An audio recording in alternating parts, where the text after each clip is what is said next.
Tracy. I really appreciate being invited to give this talk. And since we do have such a small group, I really would encourage, please ask questions, interrupt. We intend, I actually speak quite a bit on this topic. And we are in the process of shaping especially some presentations that'll be very helpful for the community around wildfire season, which in the Metau is our biggest exposure to smoke. Often, as I said, hopefully our 2020 summer will look more like 2019 than 2017 or 18. But I certainly appreciate, knowing what's of most interest. If anything doesn't make sense, please ask. But I'll go ahead and jump into the presentation then. And so Tracy gave me a little introduction, but I'm Liz Walker. I'm a toxicologist by training. And I have been leading a program that was formerly called the Metau Valley Clean Air Project, started by Raleigh Bowden, in concern to winter air quality in the Metau. We've recently rebranded into calling ourselves Clean Air Metau, and are now engaged in really a year-round program of looking at air quality, making recommendations and actively working to improve the air quality in the Metau where possible, and then also informing folks about when not possible to improve air quality for those things that are somewhat out of our control, like wildfire smoke, really how to protect our health. So with no further ado, there we go, I can click. All right, so this is what I was going to cover today. We'll do a quick overview of air pollution in the Metau and what that looks like, and I'll give you the punchline ahead of time. Our air pollution in the Metau is smoke, and the predominant pollutant or component in smoke that we're going to talk about is called PM 2.5, or particulate matter, that is 2.5 microns or smaller in size. We'll discuss some of the health effects of smoke. And then really, the big thing, and I hope, you were lured in today, is to talk about how to protect your health in wildfire smoke, especially this summer where we have some very unusual circumstances going on with our global pandemic. And then the last bit, briefly, I want to touch on what is a smoke-ready community with this vision that hopefully the Metau is working towards, some local resources, and again, as I said, let's have our discussion throughout the presentation, but I have some questions for you at the end, and we'll certainly take yours. So as I alluded to, we're talking about wildfire smoke today, but unfortunately our reality in the Metau is that we have potential for exposure to smoke year round, and those sources vary. The timeline on the bottom here, can you guys see my mouse if I move that? Great. So, if we talk about in the fall, we often have prescribed burning. People like to do some outdoor backyard burning as it starts to get cooler. And then as it gets even more cooler, we have a lot of people that are heating with wood here. And wood smoke, as I'll show you in a second, is actually a fairly significant source of pollution in the Metau Valley. And that's often because of our weather, in that as it cools down in the valley, that smoke gets trapped near the ground, and we don't have as good a ventilation in the winter time. And then in spring out here, April, May, we often have prescribed burning for forest health that needs to start up again. People are eager to also do some more outdoor burning to clean up their property or firewise. And then we have our wildfire season, which, as we know, has been pretty profound in some recent years. So for those of you that like data, this is the part of the presentation that's for you, and pay attention because there's only a few slides here. And for those of you that don't really like data or numbers, it's okay, we'll get through this quickly and then we'll be on to other things. But I think these are some really nice visual representations of what our air pollution looks like. So what you're seeing here, I'm just gonna minimize that so I can see everything. So what you're seeing here is, again, I said this PM 2.5 is basically, you can think of that as smoke, the main pollutant of concern in smoke. And what we're graphing over here is a concentration of PM 2.5 across each month of the year. So this is our average exposure for each month. And then we're looking at the different colors represent our last 5 years. So we have 6 years. So we have 2014 through 2019. And then the red line that you see is the average overall.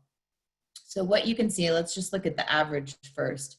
So our trend is that here's January, February. Our best air quality is really March, April, May, June.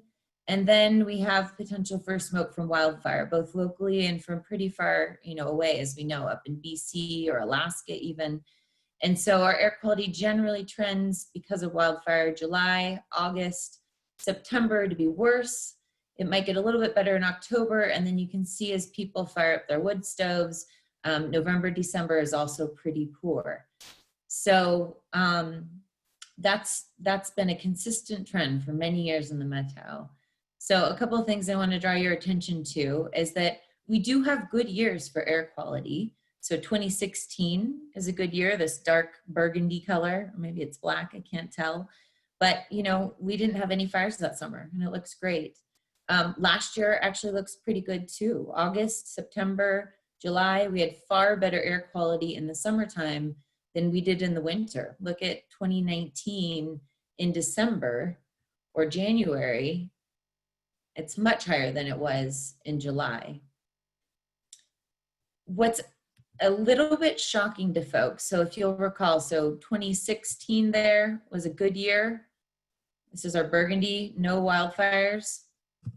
It's a little shocking to folks. This is a slide from the Department of Ecology, is that our winter air quality often puts us with some of the worst air quality overall in terms of total annual air quality in the entire state.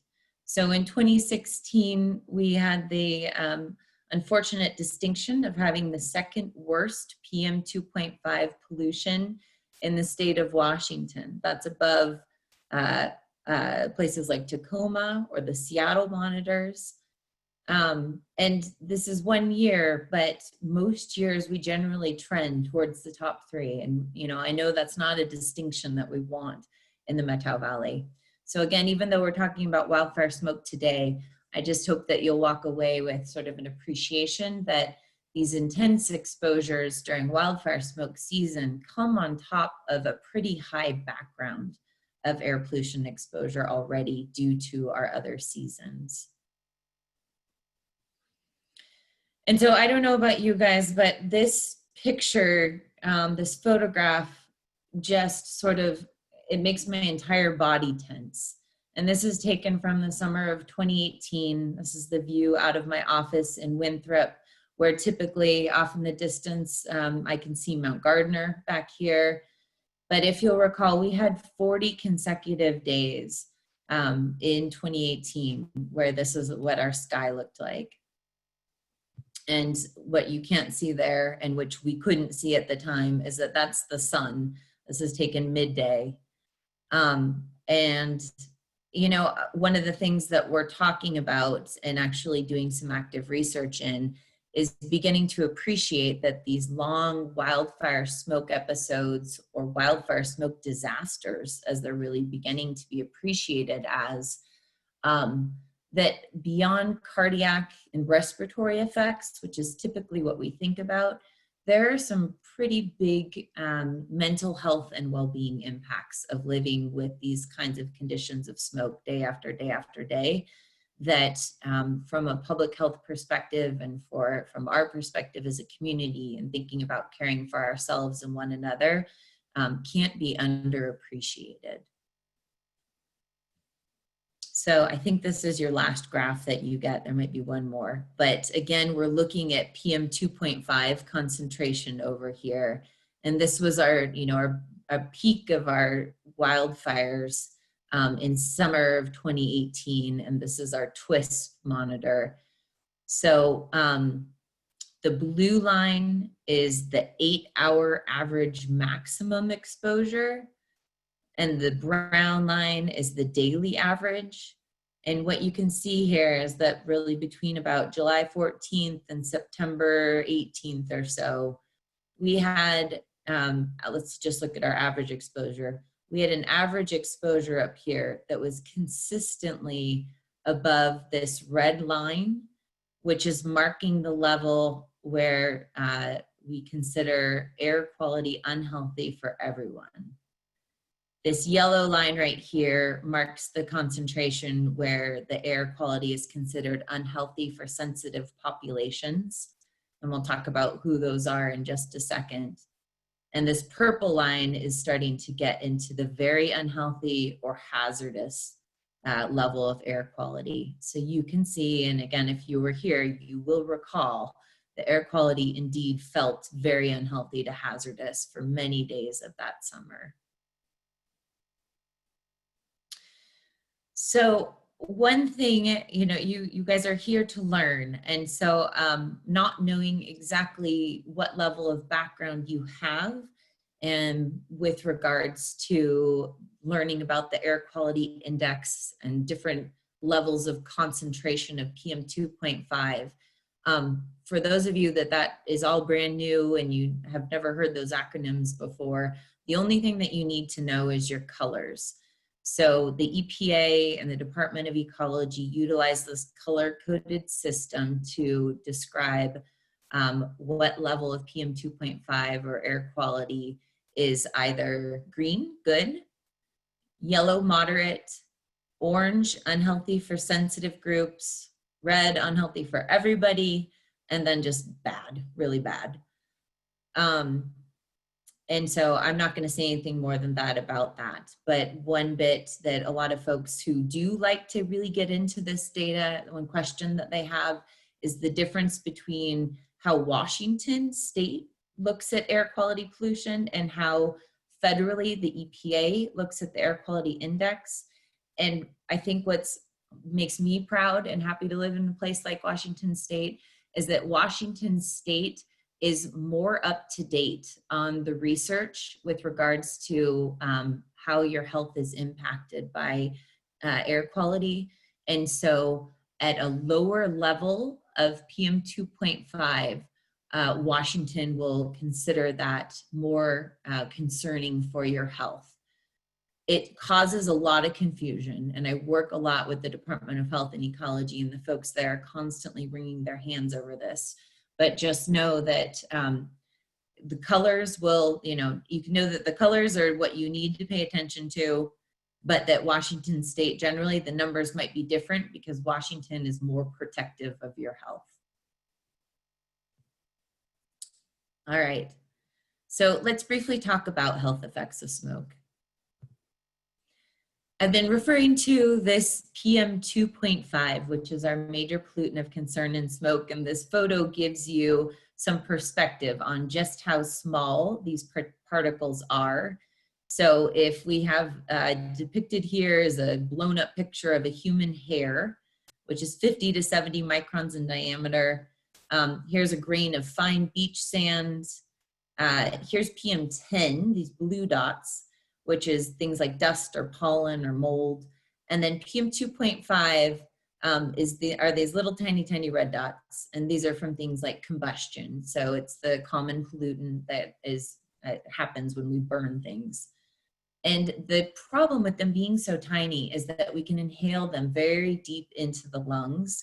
And when they get in your lungs, they can actually cross into your bloodstream. But while they're in your lungs, they're an irritant. And one of the things I love as a toxicologist and talking to people about smoke is that this PM 2.5 is not some kind of mysterious, insidious, invisible pollutant.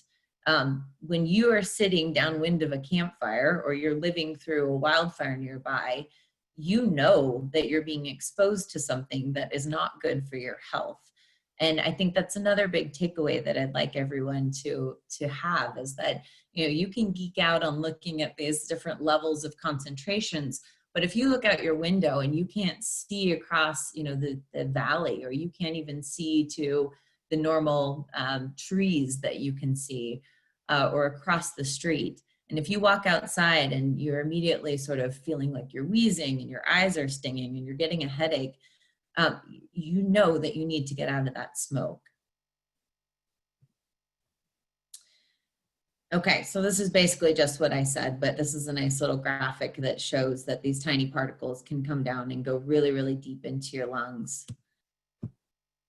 And again, you know, an acute exposure to wildfire smoke, we might get a sore throat. I personally get a headache pretty quickly and start to feel like I'm having trouble concentrating.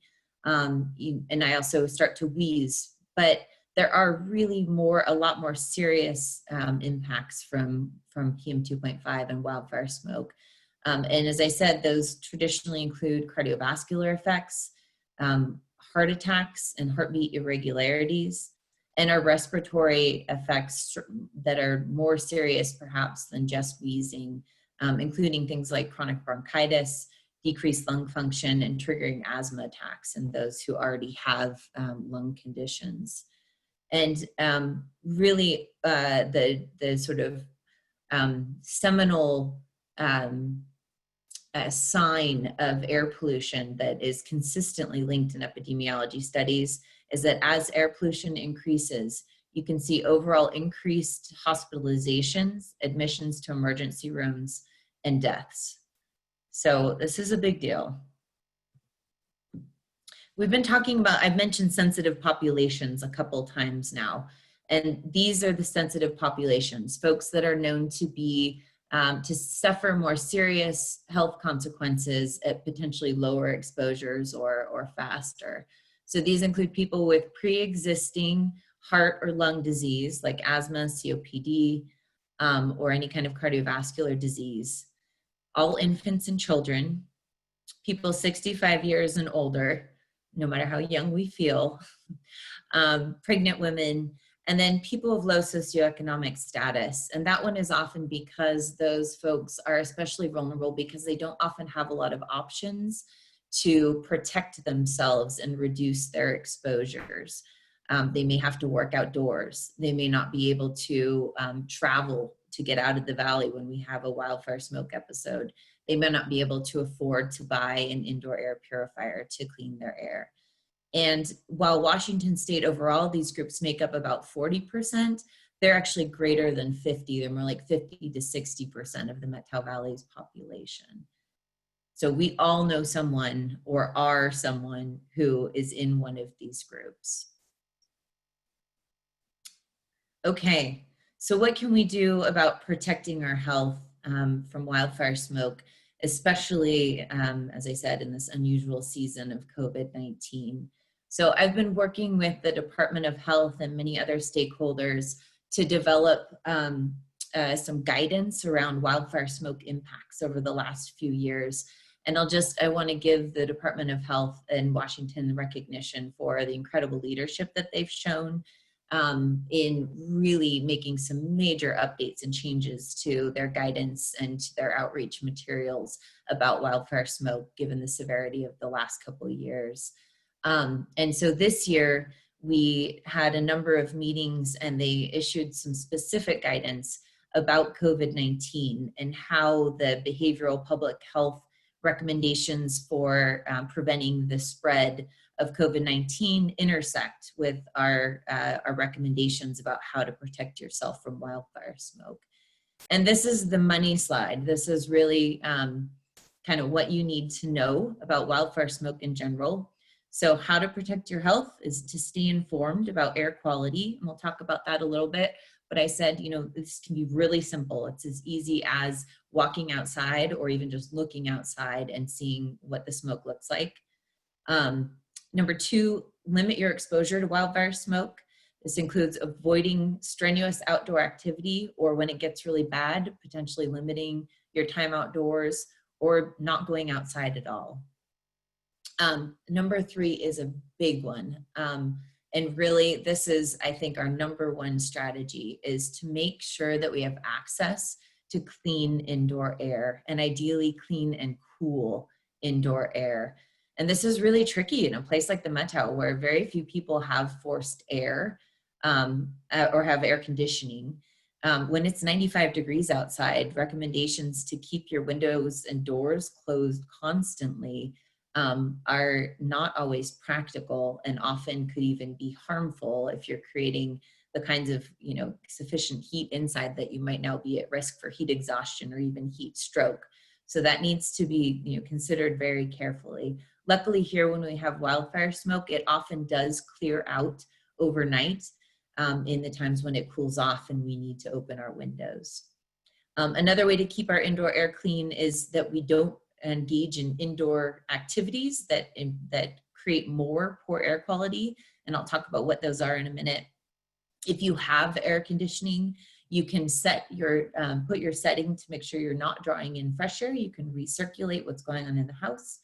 And then this last one, using some sort of indoor air purifier with a HEPA filter. I am on a personal mission with Clean Air Mettal to hopefully have everyone in a wildfire prone area consider these indoor air purifiers a standard piece of home safety equipment, the same way that we consider now a smoke detector a standard piece of home equipment. When we have wildfires, when it's highly likely that we're going to have wildfires at some point during the summer, this is our frontline defense to make sure that we can have this indoor clean air so that we can protect ourselves. And then finally, of course, it's always important to pay attention to your symptoms and seek medical help if they're getting serious. All right, so tools to check what the current, so the first recommendation was stay informed about current air quality.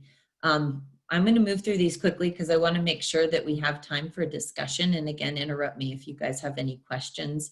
But we have a number of different things, and it's actually very exciting. We can look at our air quality in a more detailed way in the Methow Valley than most folks can in Seattle or lots of other more populous places.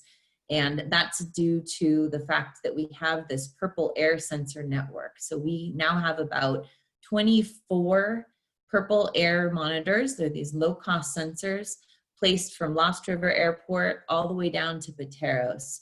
So depending on where you live, you have the ability to get on this website here, purpleair.com, and find an air sensor, hopefully somewhere near you.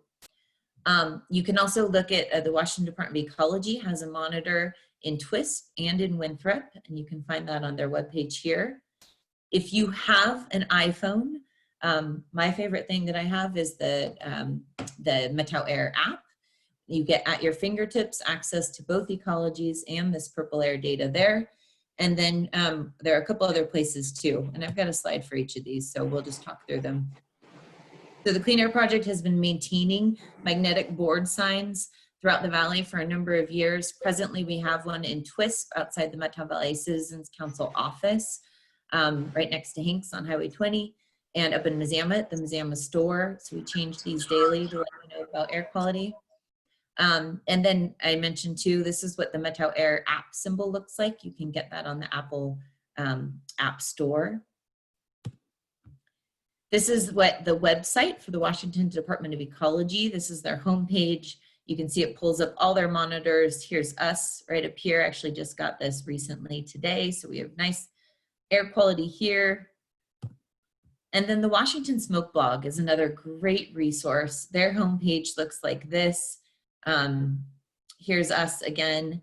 And then again, I pulled this today. So you can see they also, as wildfires start up, you not only will see the monitors, but you'll get a little flame icon wherever wildfires are actively burning. So this is our fire that's going on right now outside Tenasket. And then there's a ton of great information on the Washington Smoke Blog about wildfire smoke. Okay, so getting into the data about COVID-19 or the recommendations about COVID-19. So there are definitely elevated concerns this year. So because, one, because our health and public health resources are already stretched so thin because of having to respond to the pandemic, the availability of resources to support wildfire smoke will be lower this year.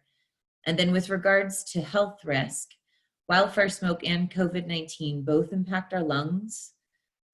Exposure to wildfire smoke will likely worsen the symptoms of those who have COVID-19. And it's also, I think it's been a strong medical hypothesis that if we're being exposed to wildfire smoke, we're likely to be more susceptible to developing respiratory infections generally, including COVID-19. And then back to those vulnerable populations we talked about, many of those folks that are already vulnerable to smoke are also vulnerable to COVID-19. So we might have an unfortunate, combinatory or exacerbating conditions here. So the recommendations on the health guidance here. So these are the main points about wildfire smoke. The first one is really, unfortunately, at this time, not relevant for the Methow Valley. We don't have community spaces that have cool, clean indoor air that we can utilize during wildfire season. And the Methow Clean Air Project is working on that with many others in the Valley. Our new library will be a space that could be considered and utilized as a refuge from wildfire smoke when that's built. And we're working on creating more spaces like that for us. But because of our social distancing and not wanting to gather large groups of people in one place, we can't really do that this year. So again, there's even more importance then on making sure that we can create clean air at home, either using a portable air filter, your HVAC system, or a box fan air filter. And then the other bit that's shifting here is that we've worked really hard to talk about the necessity of using an N95. Those are those white masks with a filter on them for protecting ourselves from PM 2.5 and smoke. We still have a global shortage of those and not enough for healthcare providers. So the recommendation is that we're reserving those for others who are required to wear them on their job, and that the general public should just continue to utilize cloth face coverings as we're doing right now for COVID.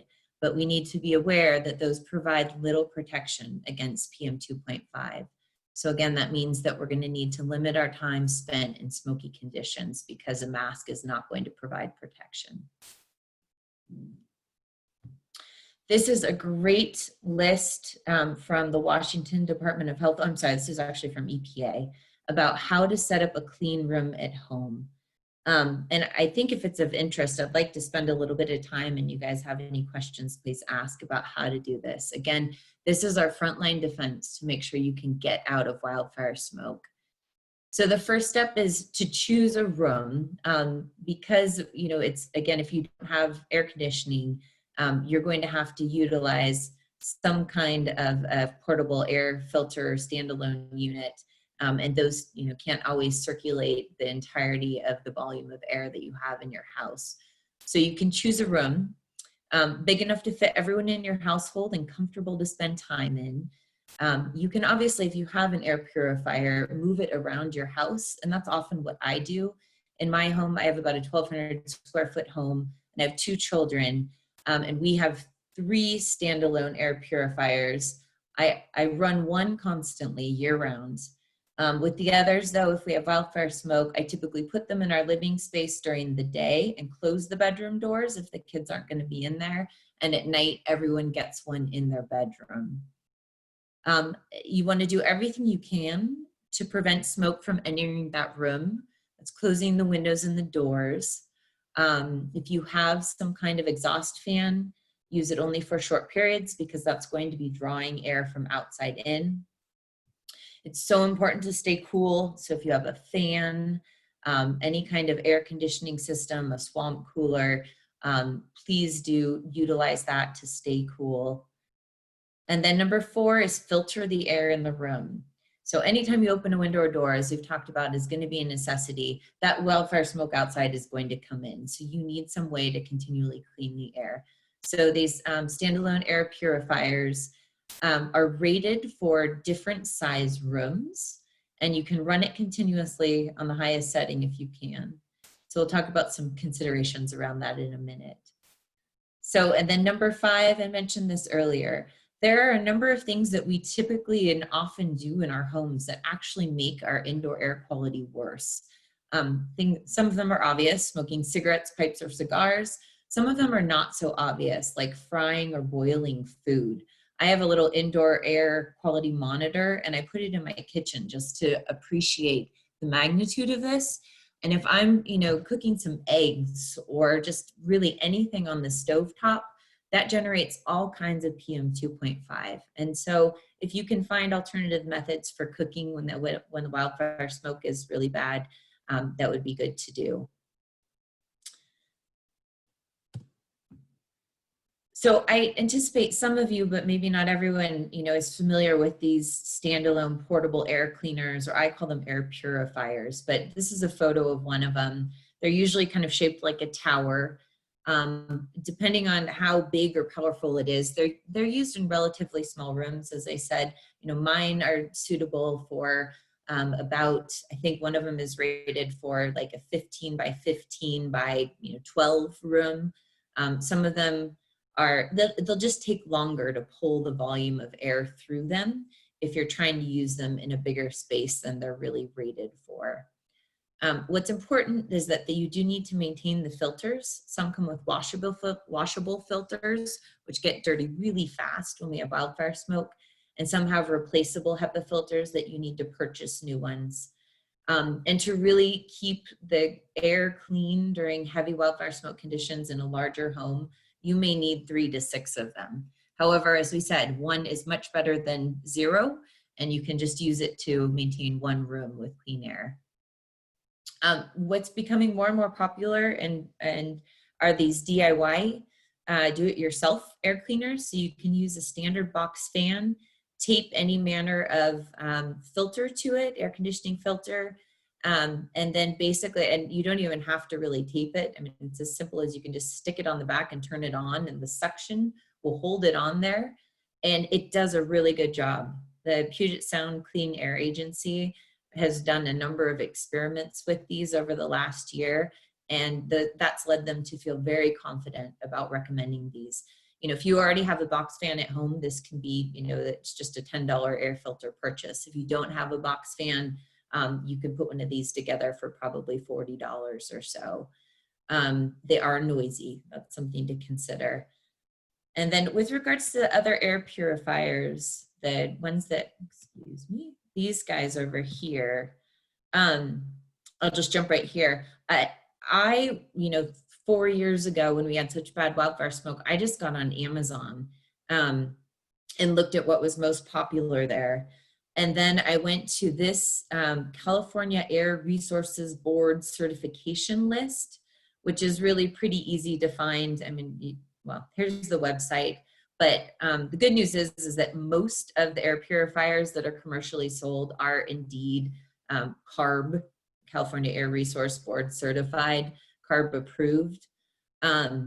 But you can make sure that if you do want to purchase one, you'll want to double check that list and make sure that it is indeed on that list. But I have 2 of these, and then I have another one by this same Germ Guardian brand that is slightly larger, that it cost around $120.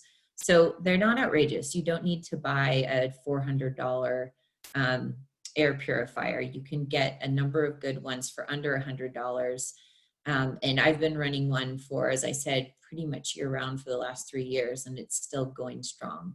So it's not a really tricky thing to do if you want to purchase one. I think there are a lot of good, reliable models out there on the market. And so there are a couple other resources here for you from EPA if you're interested in learning more about indoor air filtration. I mentioned this already about mask wearing during COVID, so I'll just leave this for a record for anyone who wants to reference it. Okay, either if you have any burning questions, I can pause right there, or I just have a couple more slides and then we can talk at the end. I'm just unmuting everyone so that if I can. Thanks, Tracy. Are there any questions about those specific recommendations for how to protect yourself from wildfire smoke? Where do you get a HEPA filter? Or? A HEPA air filter? Yeah. Denny, locally, this is something I want to work, it should be something that our hardware stores carry, but in the past, and especially once we hit smoke and everybody's looking for one, they have not had those in stock. But I know the Ace Hardware in Winthrop has had one previously, It's something that all, big box stores carry regularly, or you can order it on Amazon or other online stores like that. So depending on your preference for where you spend your money, I like to try to spend it in the community whenever possible. But as I said, like generators and other things during the fire, or toilet paper as we've encountered recently with COVID, when we get wildfire smoke, there often are big shortages. And one of the things that I'm hoping in getting people ready for wildfire season is that we appreciate that some of our supply chains, because of the global pandemic, are already stressed, and some of these things might not be as available come a month from now. With the Germ Guardian, is that one that the filter, you have to buy new filters, or can you just wash them? Tracy, I think they have multiple models. The one that I have is, it's actually a replaceable filter, so I have to purchase a new one, which I typically replace it like once during wildfire season, and then for the rest of the year, I can run one like through the rest of the year. But it's something to consider, absolutely. The school I know has, so I worked with the school district, and they've placed these air purifiers in all the classrooms, and they have ones with washable filters. And when I've checked back, it sounds like they're quite happy with that model. I'm not sure what it is, but we could find out pretty easily. And then how do you know how often to change the filter behind the box fan, if that is what you use? That's a little bit trial and error. One obvious way, again, like looking outside, and if you can't see across the street, it's too smoky to go out. If you look at your air filter and it's black, it's time to wash it or change it. But still, even running it when it's black, if you can't change that filter for some reason, you're still pulling something out of the air, so it's better than nothing. There are recommendations that come with the air purifiers, but it's a nuanced kind of thing that I think even the manufacturers aren't really well prepared to answer sometimes when we're talking about wildfire smoke. I have a question. Tracy, can you send out these websites that Liz brought up there? Yeah, that sounds good. Liz and I will do a little follow-up, maybe a couple of those slides too, Liz. You can have all the slides, Tracy, for sure. And then we also have just like a half-page resource list with a lot of informative websites. Great.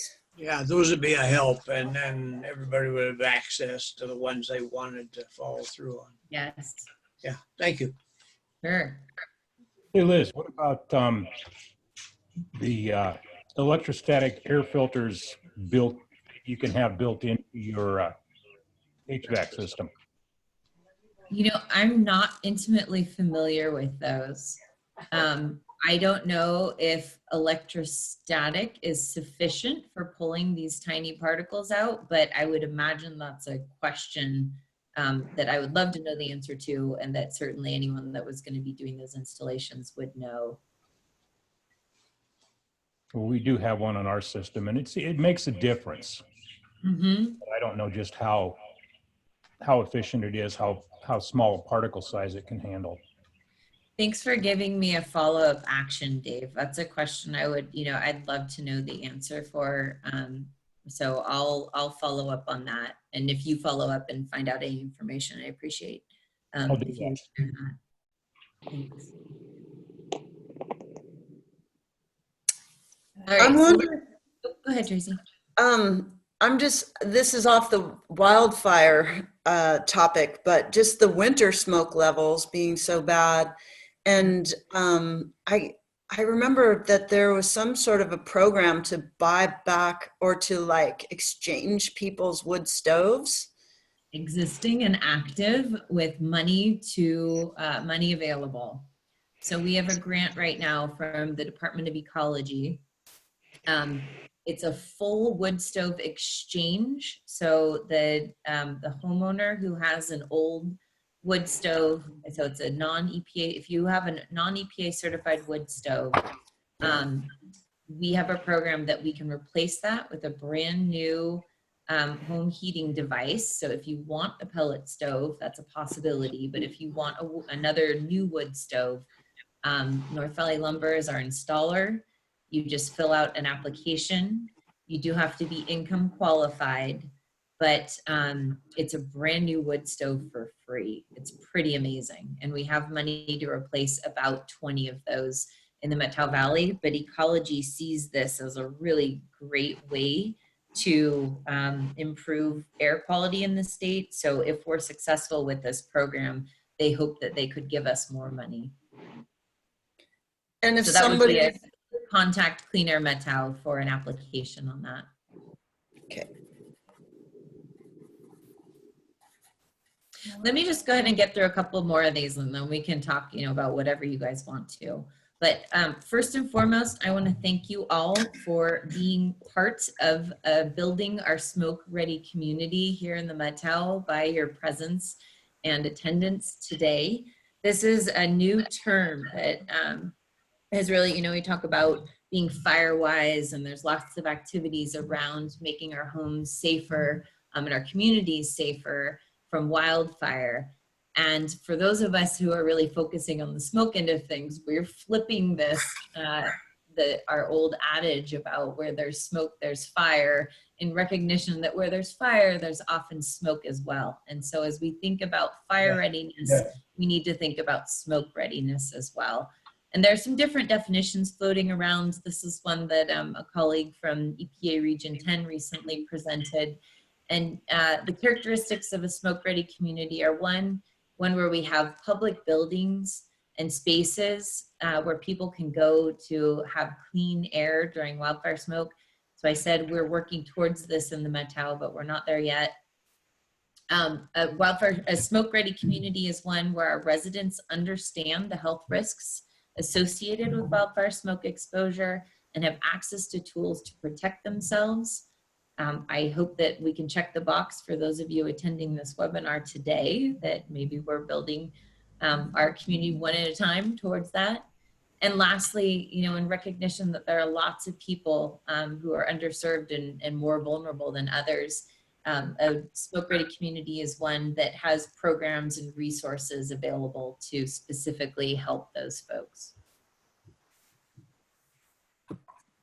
Okay, so locally, this is kind of where you can go. As I said, Clean Air Methow is a project of the Methow Valley Citizens Council. Currently, we use our Facebook page to push out information predominantly, but we have a website coming soon dedicated just to our air quality in the Methow. And right now we have quite a bit of information up on the Methow Valley Citizens Council website. When you go to MVCC's homepage, you get land, air, water as the critical issues. And if you click on air, there's quite a bit of information there. If you are in need of an indoor air purifier and can't afford one, Room 1 is a collaborator, and they have said that they will work with some of their donors to help get those to people that need them. So if you or someone else needs one, you can connect with Room 1, or you can connect with me through Clean Air Methow, and I will help with that. Okanagan County Health works hard to make sure everything that the state puts out is also available. They are strapped right now during COVID, so I'm anticipating that this summer is going to be very challenging for them. As I mentioned, if you have an iPhone and you want air quality information at your fingertips, the app Methow Air is fantastic. I use mine all the time. And then something I wanted to mention as keep your eye out for is our Clean Air Ambassador program here in the Methow. Currently, the folks that host our purple air sensors, those 24 sensors I mentioned, are referred to as Clean Air Ambassadors. We're expanding this program now so that they don't get to have all the fun, but you too can become a Clean Air Ambassador. And we have a pledge that is going up online that talks about ways that you feel compelled to be an advocate for clean air in our valley. And you can get a really cool sticker and maybe even a t-shirt if you're in need of one of those. So please stay tuned for that. Clean Air Metao has a great summer newsletter coming out next week that's just going to be have a number of different features that talk a little bit more about all these, including the Clean Air Ambassador Pledge. So if you want to connect with me or with Tracy afterwards, we can make sure to get your email so that you get that newsletter as a place to start. And then finally, you know, again, we're talking about protecting our health from wildfire smoke. And I started at the beginning in noting that some of our sources of pollution in the Metao are really mostly out of our hands. Smoke coming in from Alaska, we can't do much to improve that air quality. However, our winter air quality issues, our outdoor burning, making sure that prescribed burns happen according to best practices and that our Forest Service folks locally have all the resources they need to do those prescribed burns in the best way possible. We can work in all those ways to improve the air quality in the Metao. And so we've listed a bunch of different ways here that folks can take action to make sure that we have clean air to breathe.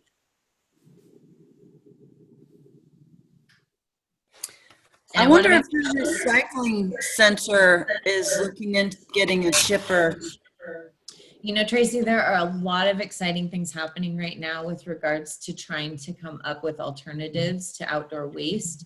So the project that, oh my goodness, the biochar project, and I'm so sorry, I'm forgetting the names of the couple that is leading that right now. There's an active project right now to get, it's basically an incinerator into the valley that not only can take woody debris and outdoor waste, but it heats it at such a high heat that it has very low emissions. And then your product from that is actually a rich carbon concentrate that you can utilize in compost, or it's great. So that's what biochar is. So that's one. They are working with Betsy over at Metao Recycles. Betsy has a pilot project going right now to look at the feasibility of a compost center in the valley that would serve, well, ideally all of the valley, but that's part of the feasibility analysis. And then our TWISP, at the county level, our TWISP transfer station received a huge chipper this year, and they're in the process of trying to figure out how to make that available to the public. In the meantime, you know, we've done some vegetation and chipping drives through Clean Air Metao. We've worked with the Conservation District to do those in different HOAs and neighborhoods. Town of Twisp has been very proactive in thinking about how to help residents find alternatives to burning.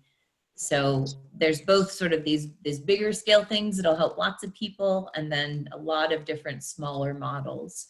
And again, I'm happy to serve as a resource to network people into what makes the most sense for them.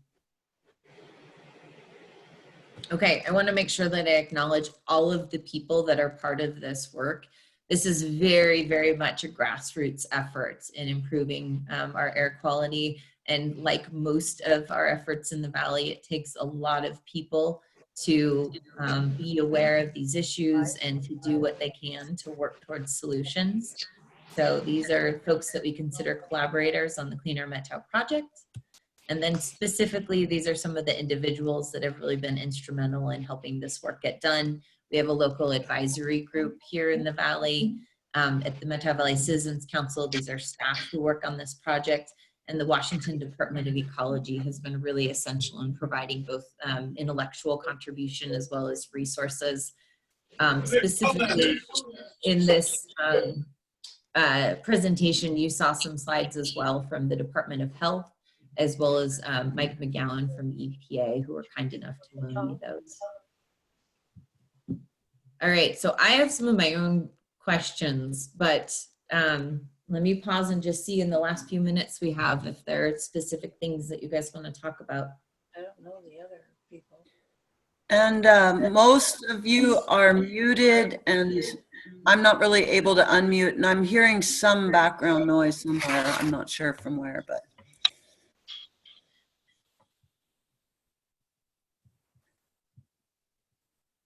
Yeah, go for it, Liz, with your questions, and everyone feel Well, free. this is going to require ideally you guys to unmute, but I would love to know of folks that are on the call today, how many of you have indoor air purifiers or HVAC systems or some way to clean your indoor air during wildfire smoke?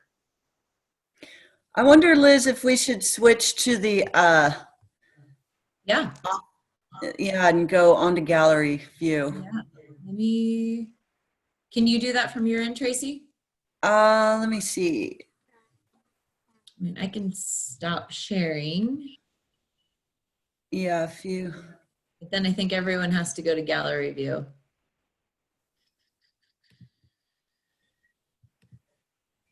There we go. No, I see everybody. I hope others can do that as well on their own screen. Yes. Okay. Yeah. Then, So then there's I'm just going to call on view you. or gallery view. Denny, do you have some sort of indoor air filtration capacity? I do not. You do not. Okay. I have a box fan, so I will try to find Oh, great. a fan. I Okay. mean a filter, if the hardware store carries them. Okay. Yeah, I got mine. I think at the lumberyard. Oh. Oh, okay. It just called a HEPA fan. I mean, It's not a HEPA filter. It's for your furnace filter, and they know the particular size. So if you go to the if you go to the lumberyard, you can ask them. Say you want it for the back of your box fan, and especially if you go before smoke hits. yeah. That's a key. And One of the box fans will take a 20 by 20. Okay. Okay. Good. And you want a MERV 13 rating or higher? Filtreats are really good. MERV? Is that it? MERV, MERV 20 or higher. 13. Oh, 20 by 20 is the size that was recommended, but you can cut it. I mean, it comes in sort of a cardboard frame. You can cut it down if needed or tape it on. okay. And Denny, I'll also send a link. There's some some short video tutorials online if you want to kind of tape it on and see how it works. But there's a really nice one that so there's an analogous organization over in Okanagan that's run by Chris Ray out of the Colville tribes called the Okanagan River Airshed Partnership. We work really closely together, but they've created a really nice little 3-minute video that's quite helpful on how to build a box fan filter. That'd be good. Thank you guys for putting on your videos and unmuting. Patty, do you have a way to clean your indoor air? I do. I used furnace filters like you're talking about for a box fan, and for a couple of others, a small round fan even has one on it. And I have a small air conditioner in the living room that seems to do a pretty good job of air cleaning. Great. It's either that or I can't be here. So I got to do whatever I can. Yeah. And Liz, I'm wondering about the recirculation, making sure that your AC isn't pulling in fresh air. Like, does every air conditioner have that button on it? I was trying to look at mine to see if I could figure out how to make sure it was on recirc. Yeah. So I understand, again, Tracy, this is something that I don't have one, and I'm not a specialist. I was trying to work with, is it Dave, who locally does a lot of our, he has like the heating and cooling business. Yeah. So, that's someone that I think would be a great, if we could get him excited about becoming knowledgeable about this, he would be a great resource. But no, I need to go out and start looking at more ACs to be able to, be able to make any kind of recommendation. Tracy, do you have a central air system? No, just a window, A AC. lot of them do have a circulate or a recirculate button on them. Some do, some don't. Right. Central air systems usually, depending on the thermostat, the information, or the settings are run from the thermostat. And Okay. especially relatively, a later model unit. Yeah. But ours is there. Dave, do you have indoor? So you said you have forced air, is that right? Yes, we do have central air with an electric static cleaner on the furnace, the air handler itself. We also have 2 air purifier units, freestanding purifier units. And did you purchase those because you found it was necessary to utilize those when the wildfire smoke was bad? A couple of years, 2017, when we were off on a road trip and on our way home, things got really bad, and it just about put Carlin in an early grave. So I ordered one before we even got home, and then we ordered another one a little bit later. How about you, Carlin? Do you use an indoor air purifier or some system? That's my Carlin. Oh, that's your Carlin. You guys got on different phones. I thought you said, I wasn't sure you said Carlin or Carolyn. It's Carla. Here she is. Okay. We don't Great. hear well, so she has to use her own computer. Got it. Got it. Yeah, And then, I have a lot of respiratory cardiovascular stuff. And so I have really been, well, I should send you a picture. David, one of those respirators with the things on the side like they used in World War I. Yeah. And I was wearing that for a while. I just could not breathe. yeah.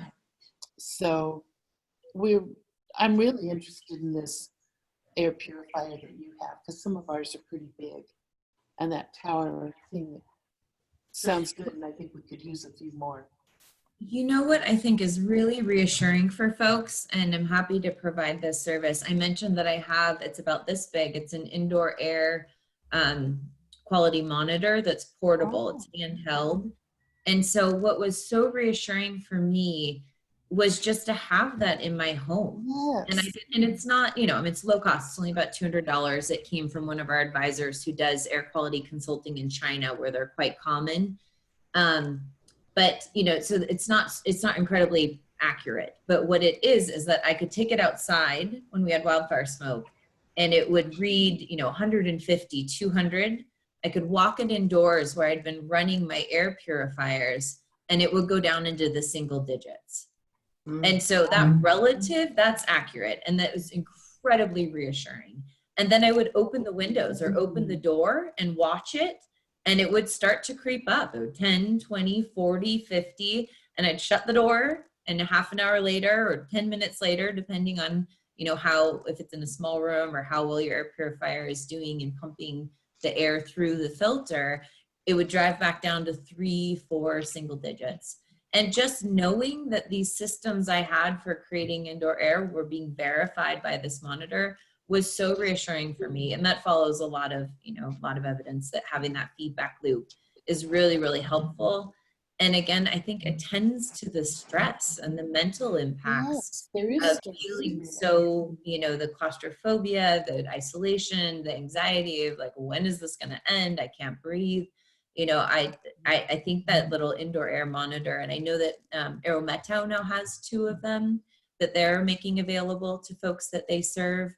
And we'd love to make it available that, we can loan it out, or we can come over and do some monitoring for you. It doesn't help much. I mean, it helps when the air quality is good, because you can verify that your air quality is good in your home. Yeah. But I think it's more powerful when you take it outside, you look at the high number, you bring it inside, and you see the low number, and then you know that your air is healthy. Yeah, that's a great idea. We'll look into that. Okay. Well, yeah, so we have one, and I would love to see, more of them in the Valley so that everyone can have that experience. Do you know what brand you have? I can follow up and send that to you. Thank you. Thank Sure. you. Thank you. And then Al, I see you're on mute, which I can respect, but if you want to respond to the question, you can if you're there.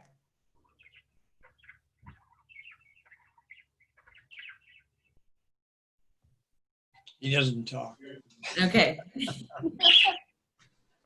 Great. Well, I just want to acknowledge that I think we scheduled this for an hour. I can stay a little bit longer, but if anyone wants to hang up, by all means, go ahead. We're already over an hour here. Can you guarantee, Liz, no wildfires this summer? If only that were within my power, Denny. That would be lovely. Our forecast is unfortunately that we are going to have higher likelihood than normal, although, you know, what's normal anymore is becoming really challenging. I've heard this from Forest Service that, you know, this rankings of, you know, higher than normal or higher than average is needing to be recalibrated. But it, you know, as you can tell, it's hot and it's dry. And our, you know, we're having these starts up in North County. I think we need to be prepared. BC looks like they're going to be potentially at much higher risk too. So our surrounding areas and forests, nobody is looking lush and wet and resistant to fire this year. So we'll keep We our had a fingers- wet spring, you know, and that's going to give us a lot more Yes. ladder fuel come August. So. Yep. The other question I just had for you guys was, generally, this project has always been about serving the community and really has always asked and tried to address concerns or issues from the community. So I'm just curious if anyone has, when you think about air quality or smoke in the Methow, what are the topics, like what are you predominantly concerned about? Just so we can make sure we're aligning where we're putting our energy and resources and addressing the community's concerns. I noticed that we have neighbors who often burn their garbage. And I don't know well, but they don't seem to be, I don't know. That seems to be a problem. I think education on that sort of thing. Outdoor They want to get burning. rid of the sound, they don't want to take stuff to the dump, whatever. And that kind of, those educational programs I think would be good. Or people who just simply prefer to go out and cut wood and burn it rather than have to pay for, you know, more expensive heating, what they would consider more expensive heating. I think just, it'll be slow, but just an education program would be really helpful. Thanks for that input. And just briefly, we definitely have, as I mentioned, a year-round program. Forgive me, I'm having to walk around. I just noticed that the outlet my computer's been plugged into is not actually charging my computer. We do address winter wood smoke and educational programs, and outdoor burning is a big one that people are concerned about because it's you know, it's often nuisance, it's very visible. When that smoke is impacting you, it's awful. And we have a number of strategies there. But I think, you know, the biggest one is really just getting people to take responsibility for their smoke. Yeah. And to recognize that, you know, often when folks are burning a pile, the smoke goes up 20 feet in the air. And so that's all they see is they're sitting next to it. But then, you know, if you get any perspective and distance on it, you see that that smoke is coming right back down into their neighbor's yard, or, you know, smoking up the entire river valley or whatever drainage they're in. Yeah. I do think, you know, we typically talk about that there are really, I think, 3 camps of people in the valley. There are those that show up for webinars like this and, you know, are really actively doing everything they can to become educated, to, you know, protect their health and others. There are folks that just really don't know, and, you know, those are great folks to develop strategies to reach, because they likely could modify their behavior, especially if they're given solutions that don't require a ton of money or effort. And then inevitably, we're going to probably always have some folks that just don't care. And we'll see. Well, We'll it's work also on an them. enforcement issue because burning trash is illegal anyway. It is. Having a burn barrel is illegal, and you can only burn outdoors if you're burning natural vegetation and what have you. Yep. But nobody ever gets Yeah, busted so for it, so. we promote the smoke complaint hotline that Ecology maintains. Unfortunately, we're part of the North Central region, which is based out of Yakima. They're great down there. They're wonderful people. Sean Hopkins is our kind of main lead smoke guy, air quality guy out of that office. He does come up to the valley. He lives here. He's from here. He appreciates the culture, though, that, enforcement and fines are not well received. And generally, our project has really attempted to take a non-regulatory approach and work more on, just kind of peer pressure and really working to shift culture.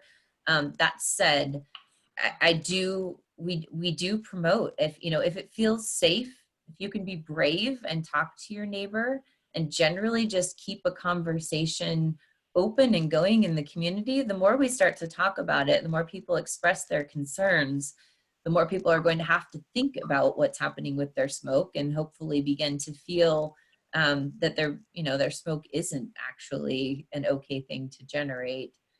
And then the smoke complaint hotline generates a formal record.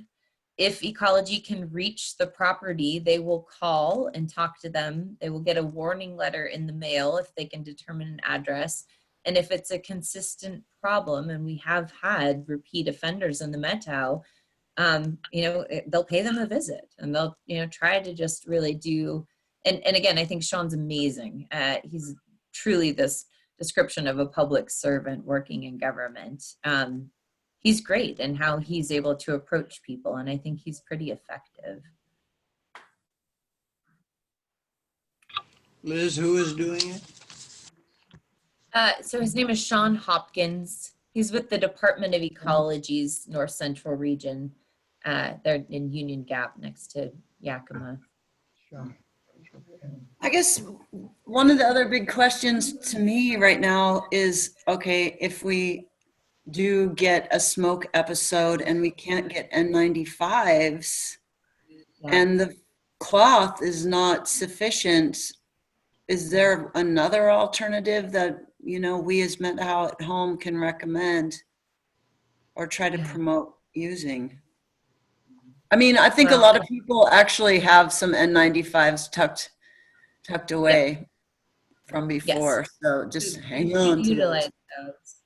Yeah, it's interesting in a way, Tracy, because, we've already been living in a lot of ways as if we have wildfire smoke. Everyone's sheltering at home, and they're avoiding people, not necessarily wildfire smoke or the air. But yeah, I am just so apprehensive. I know a lot of folks have been utilizing time in nature, whether that's sitting on your porch or getting out into the mountains, as their primary way to sort of improve their well-being and calm their stress during COVID. And if we lose that for potentially weeks at a time, again, recommendations that we're making, we had a master's student who generated a trifold brochure that's also going to be available. It's being distributed in the Valley right now. Be happy to get some of those into your hands. But through interviews with healthcare providers and community members, there are things like, playing music, making music, baking, but it's the same stuff with COVID, like clean your indoor air and then find whatever strategy you can to sort of keep your mind, whether, it's meditation or yoga or movement, but really being as proactive as you possibly can to know what's soothing for you, so that if you are having to stay inside at home, that you're attending to the likely stress that's going to cause. Because it's very real. Yeah. In those interviews and in my conversations with other healthcare providers, in non-COVID years, they have stated that far more, so when we have 40 days of smoke, the visits of folks that are coming into our local clinics are far more often for managing stress and anxiety than they are for my asthma is exacerbated. So they are already, you know, anecdotally very aware of the mental health toll that wildfire smoke takes on people. Yeah. Any other questions? We have, Well, I think we know everything now, Liz, so no. You're giving the presentation next time, Denny. Yeah, all right. Anyway, thank you very much, Liz. It's been very Yeah, this has informative. really been wonderful. Thank you very Really much. glad you came. Thank you all so much for coming. Yep. Sorry I was late, but thank you so much. Absolutely. So would you all, I mean, again, we're super small. I'd be happy to make sure that you get this newsletter that's coming out from Clean Air Metao, if you would like to receive that. Yeah. Great. Okay. And then we have a couple other follow-ups that we'll make sure that we do. yeah, I'll follow up with you, Liz. And yeah, thank you so much. Thanks for all the work that you're doing. Thanks to all of the support behind Clean Air Methow. And I'll do a nice write-up for our August newsletter to try to help spread the word and get those Great. links out there and get people signed up for your newsletter. Great. Thank you all. Have a lovely day. Yeah, so good to see you. Yeah. Jenny and Patty and Carlin. We lost a couple, but Oh,